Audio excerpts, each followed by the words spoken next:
কি ভালো হয়েছে আমি আপনার কাছে স্পষ্ট ভাষায় জানতে চাই। চারপাশে ধর্ষণ চলছে, ডাকাতি চলছে, ছিনতাই চলছে, চুরি চলছে, চাঁদাবাজি রাহাজান চলছে, আপনার ঘুম ভাঙছে না।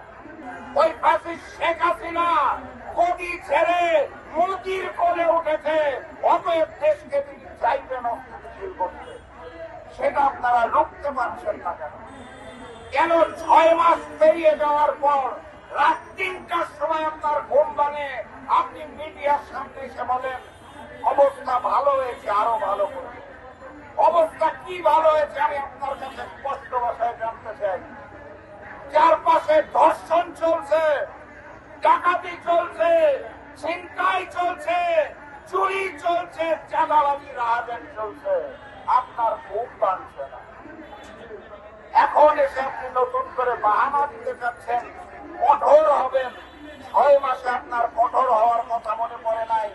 6 মাসে আপনারা ওই পতিত আওয়ামী লীগকে পুনর্বাসনের সুযোগ দিয়েছেন।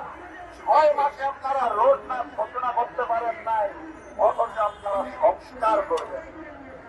আমি স্পষ্ট ভাষায় জানিয়ে দিতে চাই, কঠোর হস্তে ওই ফ্যাসিস্ট আওয়ামী লীগের গুন্ডা, পান্ডা, সন্ডা, ছাত্রলীগ, যুবলীগ, শ্রমিক লীগ যারা রয়েছে তাদেরকে আইনের আওতায় নিয়ে আসুন।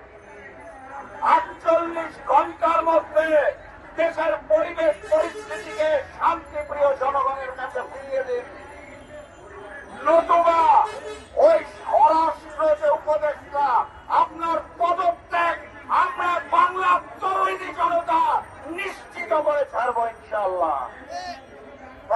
শেখ হাসিনা পারে নাই, তার সকল বাহিনী নিয়ে পারে নাই, আর আপনি ঘুমিয়ে ঘুমিয়ে রাত 3টায় প্রেস কনফারেন্স করে যদি মনে করেন বাংলাদেশের মানুষকে শান্তি ফিরিয়ে দিবেন, তাহলে সেটা হবে না। মনে রাখবেন, আল্লাহ ছাড় দেয় কিন্তু ছেড়ে দেয় না।